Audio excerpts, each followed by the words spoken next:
I had my personal challenges in the modern corporate and tech world with success as with money, but internally feeling a lack of purpose, feeling a lot of anxiety, questioning the system, questioning religion as well.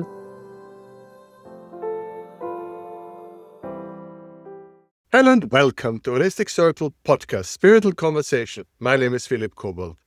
We are reaching out to people who are passionate about spreading light, love, and joy. And I'm happy to have here from Paris, London, Paris, Aude Firmin. Hello, Aude. Hello. Thank you for having me. Very absolutely welcome. This is my first podcast 2026, so we're happy to be back. And also quick announcement before we start. This year we'll do things a little bit different. I've been listening to all your comments and all your requests. And this year we'll be looking a lot into faith from all different backgrounds, different religions. We're going to talk to practitioners, people of faith. We're going to talk to priests, to, of course, a lot of scholars again. And we're going to look at it from all angles to understand what faith means in the modern world. And with this, basically, I'm very much looking forward to our conversation here. You have your own story. You have an interesting story. As you said, you've been working with 900 people. So I think to kick this year off, this will be a great conversation to look at all the different aspects where we are right now in these modern times, what people are looking for, the questions that people carry with them, and all of this we will be happy to talk. And with that, please be so lovely and tell us a bit about your story as a small introduction. Yes, absolutely. Thank you. So yes, I'm French. I'm coming from Paris. And from a business perspective, I was for 10, 12 years in the modern tech corporate world. And 2 years ago, I transitioned to holistic intuitive. So I'm a Reiki master. So it's all about energy healing, psychic medium, spiritual life coach, and intuitive business coaching. And how this transition happened is very much linked to faith, religion, spirituality, well-being, etc., and looking for this purpose in this world. So I will tell you more about like the different steps from religion, spirituality, and how I integrate it nowadays, and what I see works for my clients as well. Absolutely. And I think if I remember in our conversation, you had the modern classic journey coming, I think, from a Catholic background. And then, of course, going into Buddhism and all of these different elements. And then, so to say, searching, finding. So this is the reason why this is my first conversation this year, because I think this is the classic new way that we all coming from somewhere and then we're looking around. And you will bring your perspective of your personal search, what was missing, what are you looking for, what have you found, what have you not found. But also you have, as you said, 900 people underneath your belly. And you've heard, I guess, 1,000 stories. So I'm very much looking forward to a little bit make an assessment where we are in terms of spirituality, what people are missing, what people are telling you. And I also will little bit put my own input. It will be a conversation. So I think, but first look at what you're doing right now is also quite interesting because you do a little bit more than you're just not like a medium or not just like a spiritual healer with the Reiki, but you also give spiritual consulting to companies. And of course, this is not so usual. So maybe you can spend a couple of minutes to a little bit tell us what you do in practice, because not everybody has a spiritual advisor in a company. Absolutely. Yes. And again, thank you for this beautiful introduction. Again, I didn't plan all of this. I had my personal challenges in the modern corporate and tech world with success as with money, but internally feeling a lack of purpose, feeling a lot of anxiety, questioning the system, questioning religion as well. So as you said very well, I tried or I explored Catholicism. I studied a lot of different religions from Islam, Buddhism, Hinduism, Zen Japanese, and all the ancient teaching from Egyptian, Mesopotamian, etc.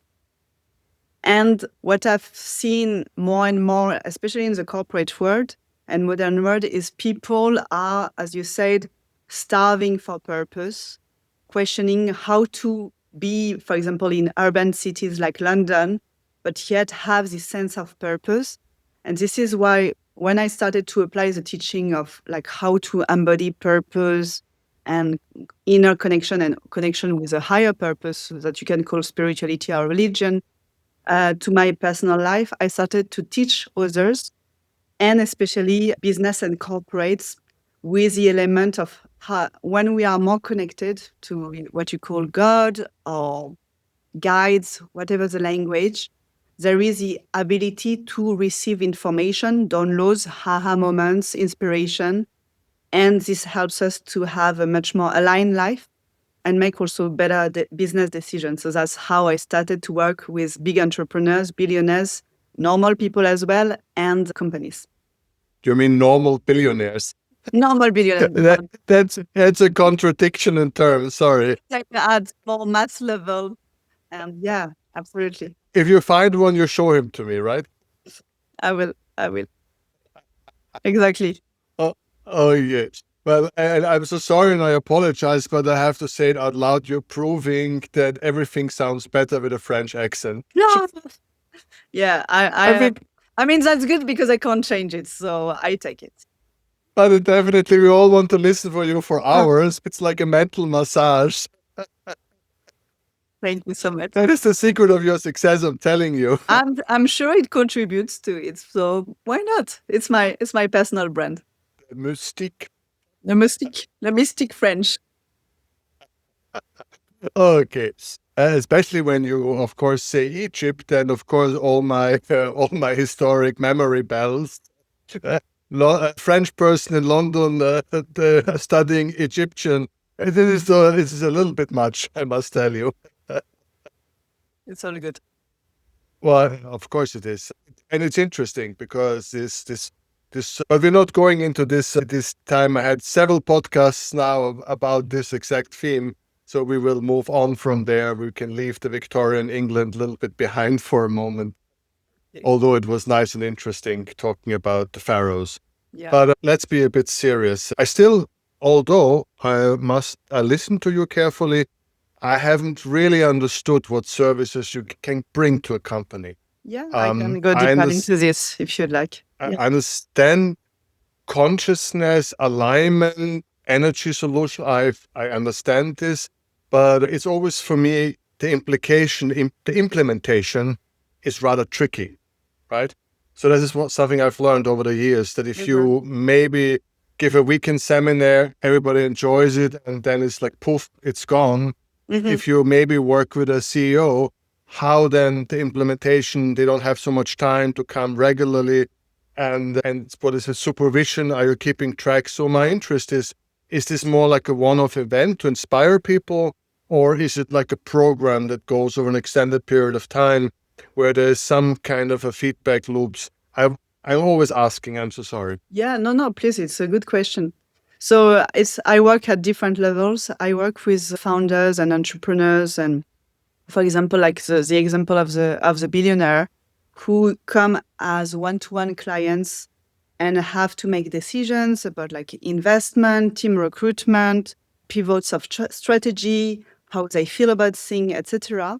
And using like tools like intuitive business coaching, helping them to channel their strategy intuitively and see what is aligned with them or not, despite the logical and strategic sense, helps them to know what is the best move. And again, I know it sounds a bit crazy when we are not used to it, but we are all psychic. I know there is a lot of, you were talking about the pharaohs and the Victorian era and like the psychic with a crystal ball, and it's all cool. But we are all psychic. You are able to dream. You are able to channel inspiration when you write, when you paint, under your shower. So that's very normal. But people, because they've been, you were talking about society conditioning, they've been watching scary movies, the Witcher and witchcraft, etc., then they become scared of it. But when we start training our intuition and psychic abilities, then it's like, again, it's an extra sense. It's like what we see in hero movies. So having intuition and psychic abilities in the matter of business helps us to make better decisions. So again, with the founders, it's mostly in one-to-one for this scenario. And what else did you want to say? And also, if you think about it, Philipp, when we make a decision, we may have like a logical comparison, but at the end of the day, we make the decision out of the emotion, what feels good. So again, this is one of the aspects of intuition and psychic abilities. When I work with companies, it is very important. So it can be a one-time workshop, but as you say, it has limited impact. So it depends on the budget, the capacity of the company. But what I recommend most is to work on a closely basis at one-to-one level with the CEO and each person of the C-suite plus the group of the C-suite together in order to implement a strategy that will help their employees having more trust together. So it's kind of a self-development program and a culture change program. And as you highlighted very well, culture of a company, it doesn't change overnight. But when you create a sense of safety, the ability to go back to the body with energy and develop intuition, research and my work has shown that there is much more productivity, there are less communication problems, there are less people leaving, and there is more innovation. Because again, people are going to work using strategy and logic, but they will also be able to channel insights and see things more clearly than under pressure with like just a process heavy, if it makes sense. Yeah. What kind of company would you be? Is the prototype? Is it like an advertisement agency? Is it a law office or is it a butcher shop? What would be the company that is most profits the most from such a setting? It can be anything, but mostly I've worked with like small startup and tech company. I was at Meta for like doing some Reiki workshop. I work with big entrepreneurs which have like a humanitarian aspect. So for example, in February, I'm going to Greece and I'm going to work with like entrepreneurs, like for example, with Airbnb, who are coming there to learn Reiki, so energy management, but also work as a family dynamic, because when you look at the traumas and family patterns, it impacts works and personal abilities and through cycle and repetition. So using, again, like the framework of psychotherapy, energy, intuition, all these aspects, you help to unlock patterns, cycle, blocks. And again, you have like a better way of approaching life, approaching relationship, and therefore make better business decision. So it can be a tech company, it can be like art company, it can be like a yoga studio. It doesn't really matter, because at the end of the day, it's companies who want to reconnect to a sense of purpose and at human level. And they saw that implementing strategy like they did so far, talking about being people-centric, but not having their actions aligning with their words, doesn't create trust and doesn't work at the end. So that's why they go looking for something further. All right, this was a good long introduction. And if you need a podcaster to help you in Greece in February, you call me, I hope. I'm always happy to be in Greece. So, all right, so we cleared this. I think I have a good understanding now. The one-on-one makes a lot of sense, especially for a lot of founders. To have a stomach feeling and intuitive feeling is vitally important to make those innovative business decisions that reaches above. But of course, you work with also all kind of people from all walks of life in your work as a medium. So now we can basically finally go into the situation. If you would make some kind of assessment, the modern London person these days, if you would try to put some sticks, some frames, where are we today with our life? What is driving us? What is stressing us? What is bringing us calm? Where are we? How would you see these people running around if you look at it from a bird perspective? And then, of course, in the next question, also from a religious, spiritual, what is there, what is needed? And because I had some rather interesting podcasts at the end of last year with people from London area, and I found it so fascinating that, for example, we have those deaf dowlers and all of these people that basically starting to have a business to take functions or job descriptions who originally used to be priests They would help you with the funeral. They would deal with you in your last moments in life and give you the last blessings. And so many of these elements, nowadays we find secular people, people that we can hire, people that we can pay, who have but a very strong social energy, and we can bring them into the families, we can bring them into the hospitals. So there is a secularization that's massively going on, where people want the rituals, but they don't have a priest to call necessarily. So they're looking basically for the internet, and they're hiring people who are offering this. So there's so much going on right now that fascinates me. And that's one of the reasons why I this year want to focus on all of these elements. Yeah, absolutely. Yeah, and we're talking about London, but again, I work with like people in Dubai, in California, in Hong Kong. What I see is, again, a lot of them see, like, for example, the modern corporate world as like the option to make money, to have security, to have safety. But especially after COVID, everyone has had a tremendous amount of pain, a tremendous amount of existential crisis / spiritual awakening of like, okay, I need more. I'm not going to reproduce the pattern of my parents of like working until 60s, 70s, a few years to enjoy and ciao death.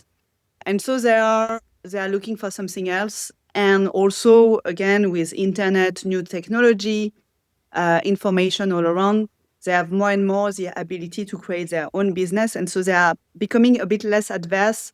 And in terms of company, you can see a lot of companies are getting rid of people. So the safe option is not safe anymore. And in terms of spirituality, again, I work with all backgrounds, from the Catholic, the spiritual, the Hindu, the Muslim. It doesn't matter. And that they are spiritual or not spiritual, that they are religious or not religious, or they are just completely agnostic. They all have this need of finding a purpose. And yes, as you said, there are more and more people who are looking for example, for death doula, like the person accompanying after the death. And so instead of having this black and white thinking of, okay, the priest shouldn't be paid or excluded, let's say, from society or on the side, it's like, how do we find more integration? And so that's what I see is people are looking for community, people are looking for integration, people are looking for framework, but also not being too strict. So when we were talking together, we were talking about Hinduism and Buddhism. And yes, some people may have like a more glorifying vision of it, while, we talked about history as well.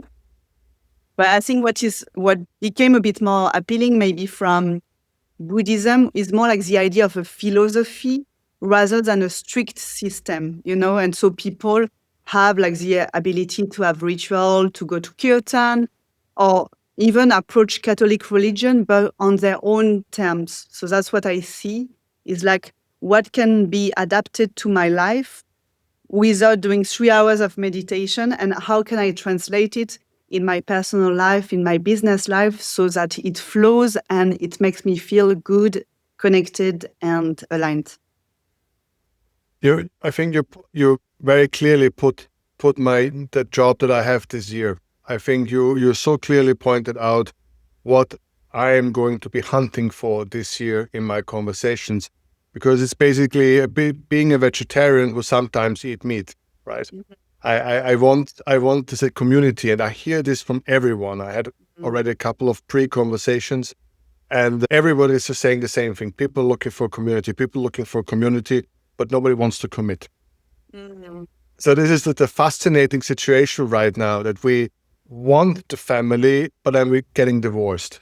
And when it's getting harder, when it's getting things or that, or when it's not completely aligning with my whatever, we just don't have the stamina anymore to stick with it and to go through the thick and to go through the horror, because everybody thinks life is short. Why would I do it? And I found it interesting that you also pointed out companies, that people not anymore define themselves through their job or even through the corporation. It's just passing moments in the vita of the people. I worked here, click, I worked there.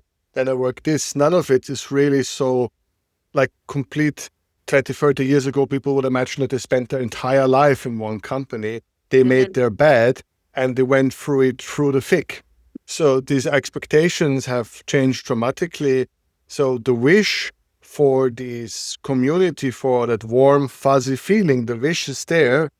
But then when the dynamics start to happen, then people keep changing it, always looking for that new love affair. I think it's an interesting phenomenon. I agree and I disagree on this one. I think it's but it's really interesting perspective. What I see in my own life and my clients' life is like, as you said before it was very black and white. It's like, okay, I stay in my company until 50 years old. Even Japanese people, they have the logo of the company on their like funeral thing. And before, let's say, Catholicism, for most people, there are still this thing. It's like, okay, you are baptized, you're married there, and you go there, maybe not without questioning too much, or at least you keep it quiet. Otherwise, you're going to be in trouble. And that's it, and you pass it from generation to generation. What I see right now is there is, and maybe again, it's just my perspective, I'm not the voice of the truth, there is a raise of consciousness where people are like questioning things, but not, so some people could say not committing, because they don't want to take the whole thing, but questioning things on what is aligned with themselves. So it's individuation. So it could be translated as a lack of commitment, or more like a sovereignty of someone who is like, I'm not going to take everything that is said to me, but I'm going to connect to my inner truth. What is my inner voice telling me? And then it goes back to this concept of intuition and psychic ability and inner governance that we didn't have before, because maybe consciousness was not there, but because there has been like all these things happening, it is happening this way. But what does it mean for community? From what I've seen, is like people that can resonate with different communities. So let's do an example with my life. I resonate with the Hinduism community, like I'm going to Kirtan, I'm going to sing Kirtan. I resonate with the Catholic religion, I'm going to Christmas Mass and sing the song. I resonate with then Japanese, so I'm going to practice Reiki. And so does it mean I am not committed to this religion because I look at other religion and I'm fulfilled with them? Or does it mean that as an individual that is complex, I need to have several elements and I am aligned with myself to say like, okay, Catholic religion, the sinner, I don't agree with that. I prefer this. So does it mean that we need to have one religion that encapsulates all these things? And then we go like from the model of capitalist, communist, socialist, or be like, okay, we are different human beings. We are not anymore at the Ford, same car, same system. And by rejoicing in this individuality and not seeing it as something defective or not committed, it's actually the real richness of individual and as world level. So that's my stand. And of course it can change. I'm not too stuck in my point of view, but that's what I've witnessed more and more. Again, I think that you so precisely point out the question of the year, because this is exactly what I'll be hunting for this year, some imaginary answer. And you really so nicely exactly pointed my way of thinking out. The question, basically, my way of questioning. Can you be truly experiencing catalysis when you not fully commit? Or can you, through more developed spirituality, take you the good element and create your own? But if you create your own, how can you be truly part of a community? What people look at the other hand. Because if you go 1 weekend there and 1 weekend there, how can you have this comfort of a community that needs certain commitment? So I think it is really multi-layered problem. Multi-layered, yeah, absolutely. Yeah, problem or opportunity. So for example, again, going back to like, let's say well-being. When I started to work on my traumas and wanting to heal myself, I went to like the traditional methods. So it was like psychotherapy, and for years working on it, but still the same problem. And then when I looked more at a holistic approach, so maybe your point of view is less committed, I use like the psychotherapy with an element of Ayurveda, with an element of medicine, with an element of psychic. It is a synergy that helped my clients and myself to shift super quickly.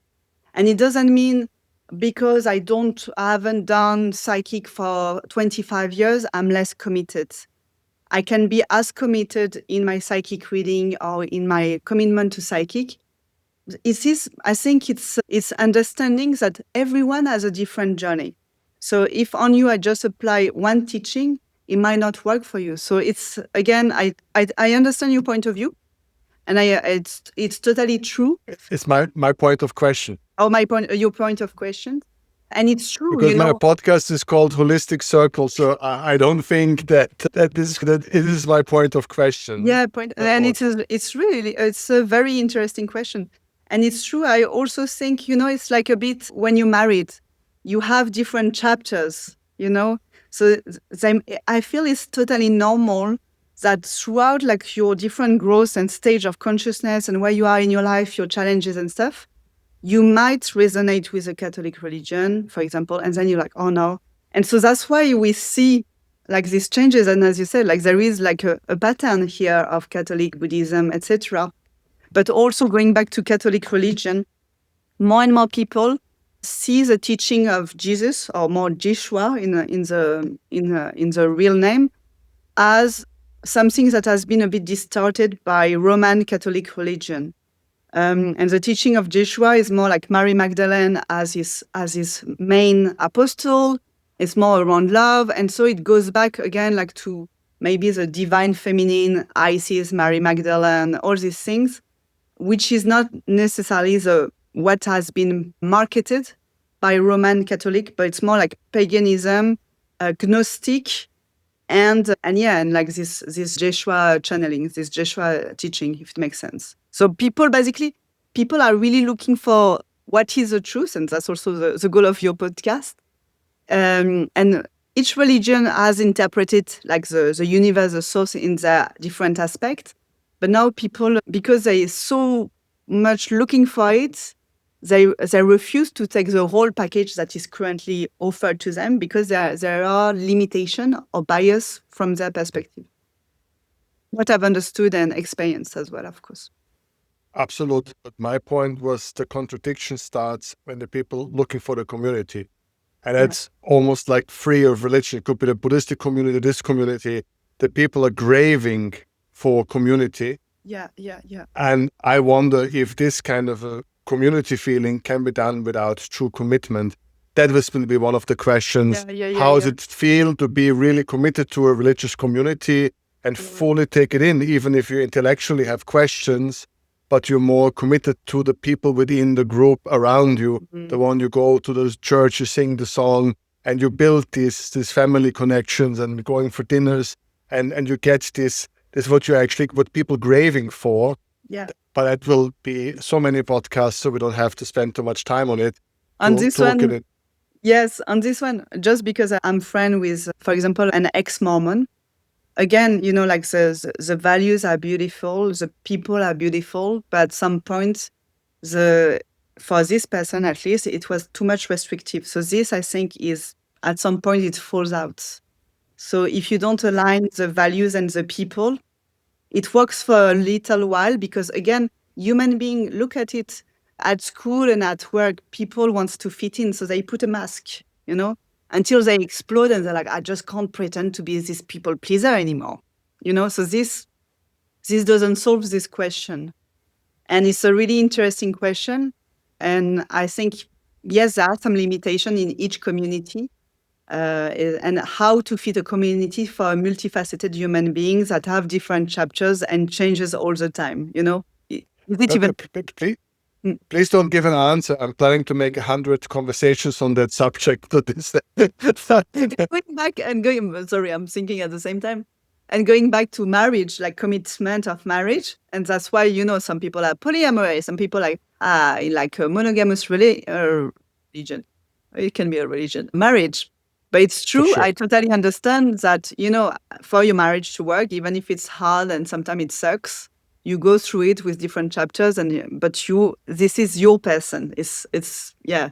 So yeah, interesting Or conversation. basically, you're like me, you can't afford the divorce. I've never been It's, married, it's, so I'm but just, probably would I have been am, and I'm divorced making fun times about if it. I had So been. So let, yes, you're lucky. Anyway, so let's move to the next element, and now we have the opposite, which I think is also interesting. yeah, Where, as you said, people develop their psychic abilities, people start to listen, start to tune in. And this is something that was very strong an element of my life, basically, or for quite a big portion of my life. When you said, I don't need any of this. I don't need any of these organized religions. Maybe I can read here and there, but I am more interested in getting the information directly. I want to sit, I want to meditate, I want to develop these abilities, and I want to universe tell me directly, right? This was, I think, for many years, something this was. So where are we standing here? Is this still, you think, popular? I also see that this growing popularity, women's circles going to the forest, hugging the trees, and in a good way, this paganism. There's also a search of paganism where they want to reconnect with the earth and so forth, with the spirits. And there is this individual thing. I have a feeling, that's why I'm asking you, that this is a little bit on the decline, where people really yeah, try the yeah. hard way to do it by themselves. Mm. So Yeah. let's look at the other side. Yeah, absolutely. And and that's why I'm still a kind of like unique and rare, especially when I integrate modern psychic and spirituality business together. While not, you have either like, let's say, the pagan hippies secluded from the eco village from society, or you have like the modern disconnected. And I feel like more and more, and that's my clients basically, and that's also my energy. More and more people are like, can we have both? Can I have a work that is aligned with my soul, connected with nature when I want, connected with spirit in an integrated, non-hoo way, and make money and make money, but money that is aligned. Because going back to my story, and the story of 900 people, if you receive 200K per year, let's say, but it's not aligned, it's going to have an energetic impact on your body, mind, and soul. You're going to feel lonely inside. And so the question about, is psychic insight and nature hugging, is it enough? No, it's not enough, because people are social beings. They want inclusion, and they want inclusion as well in modern life. So having the best of both worlds. And again, you'll say it's not commitment, but it's like, how can we find an hybrid model where there are like really human values and inclusion and integration at family level? Because that's why people are like, community, like single parents trying to raise a kid, it doesn't work. So how can a community with nature and other people, and the model, we don't have it yet, but like maybe some houses in a city like in Denmark or Holland. So everyone is trying, like to have, how can we have more support system? And yes, like there has been a huge rise of what we call sacred feminine, of like feminine energy recognition in men and women. So men are having like a kind of aha moment. We have emotions. Oh my God, do I need to be the solo financial provider? And women are like, okay, how can I de-armor myself and stop being like the Wonder Woman at work that is more like a man? So everyone, and that's why we see like polar opposites that are really messed up. And going back to the dating world, women are like, okay, men don't take responsibilities anymore. And men are like, oh my God, like women can do everything. Why am I even needed? So there are lots of things happening, and it's in constant change. And that's why it's a bit messy at the moment. But there will be, I think, a stabilization at some point. Exactly. That's, you again brought this year so perfectly in the crystallization, because that's exactly how I'm starting. It's January, but that's basically how I'm starting, because there is a massive, I want it all, but also like I want to pick and choose for whatever and build my imaginary church, and then I'm going to pick and choose and build my imaginary community and my imaginary marriage and my imaginary everything. And I also know at the same time, I will not find it because we are all not stupid. We know that our dream world, dream religion does not exist. I mean, it would be a religion of one, right? And then we are frustrated and we pick and choose and move around. So all of these elements, as you just said, basically bouncing it back, that's exactly, I think, where people are in the, shall I say, the great frustration would be negative, or should I say the great search or the great hope. And then you're right. There are models in Denmark, I know, with shared housing. There are models in many European countries where there is old people living downstairs and pretend grandmothers, because they are not the family grandmothers, but they live on the ground floor. And there's a young family. So we have, especially in Austria, a lot of projects where they're consciously building new housing under the condition that somebody elderly lives out down there and some young family lives up there. So even if it's not the grandmother, she kind of takes the function of a grandmother. So, people are trying from all kind of... Absolutely. And also talking about conspiracy theories, there is like this thing where people want to have like a one world order, the big reset. And, that's why they say like COVID engineered, so destabilization, digital currency control. And then we go back to 1984. Anyway, like the authoritarian model. But so there are people who are aiming to this one world religion. But then the question is, and community and system. But then the question is it fitted to human beings as well? Because we saw example with communism, we saw example with socialism and capitalism, and it doesn't work. It doesn't work. The principles are great, but the application, as you said, is messy. Well, it will not stop people trying. Huh? Yeah, absolutely. But what can we learn from it? And I think like I have to say I'm a super strong non-believer in conspiracy theories. So I'm like the worst person to talk to. Yeah. No, and it's all good. It's all good. But I hope they exist. It would be into good podcasting. Yeah. And bring it on. Yeah, absolutely. I like looking at different perspectives. My own inner exploration, I think like the real problem is, again, human consciousness. It's like we all try to have a democracy, but then you have like the corrupted politician who's going to get like the money and the mafia stuff. So it is like, to go back to the question of community, is how do we raise consciousness at individual and world level? And that's also why I do that's the purpose of my company.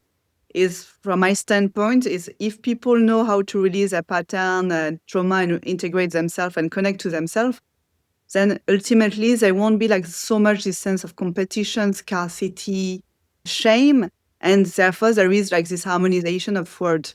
And I saw like the application and how much it has a ripple effect on others and governments and companies. But yes, is there like a faster way? I don't know. It's interesting because I don't want to poke you or put you on the spot, basically. Go for but it. I think there's interesting layers here, because you seem to be critical or questionable to capitalism, and then, or it sounded like at some moment, maybe I misinterpreted. But then, and I know it's always hard because I run companies, right? I have founded many companies. And it's always so interesting because when you have your vision of good leadership, you have your vision of this, but then you have to banks and creditors and whatever. Yeah, absolutely. And again, I don't think it's one or the other. Again, there is, from a religious perspective, there is this demonization of money. And there is like money and spiritual have nothing to do with it. And so that's why, again, like you have my two sets of clients. You have the capitalistic, and I'm not against capitalism. I'm against is a big word. I think what's not working is misalignment. It's like if you earn a lot of money, but you have no feeling of purpose and you feel empty and broken. The problem when I was in corporate was not the work itself, is that it didn't resonate with my it didn't resonate with my values. And the way it was operated was, I feel, a bit like soul sucking. And a lot of people experience this. And then on the other end of the spectrum, you have the yoga teacher who's like, okay, I need to bring spirituality and well-being to this world. And he's starving to death because they don't know how to operate their business. And there is a shame of money. But what a shame by itself. Because if they know how to do their business properly, then they are able to reach more people. So again, it's like not a question, is money good or bad? It's like the question of, is technology good or bad? No, it's the intention behind it and the values and how it's done. Abundance, money, energy should be available to everyone, spiritual, religious, or whatever. Thank you so much for bringing this in, because this is another one, right?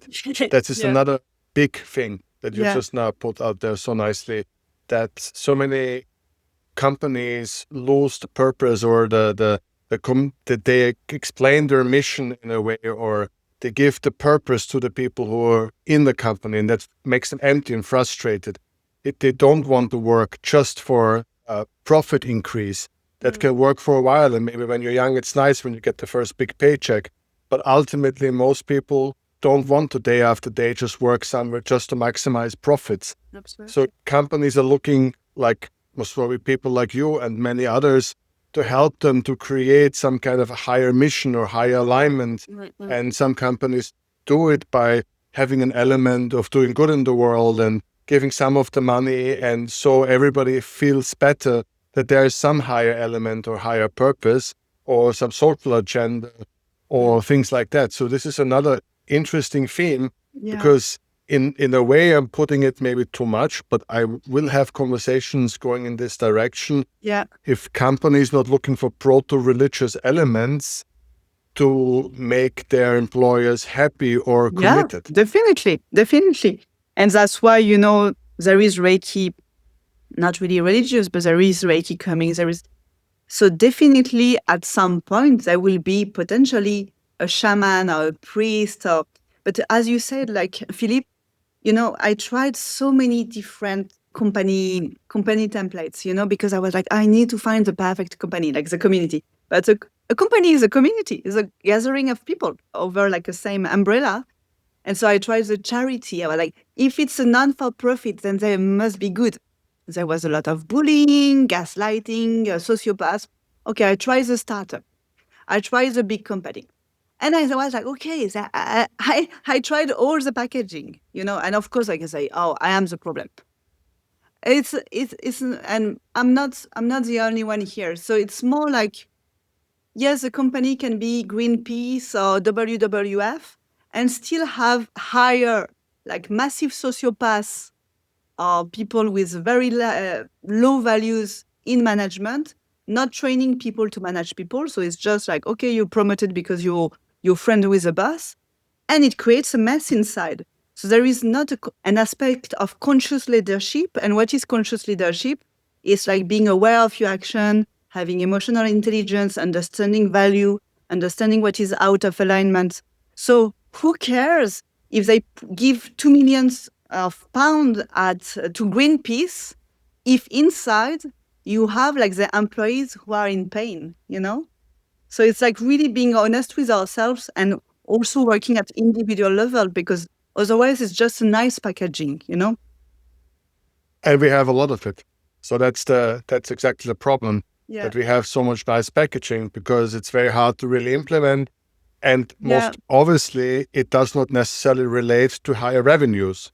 If being good and doing the good thing honestly would bring much higher revenue at the bottom line, was probably all the CEOs would go crazy to do it if one could prove them that they will make 100 million more in this quarter if they're just, sing kumbaya.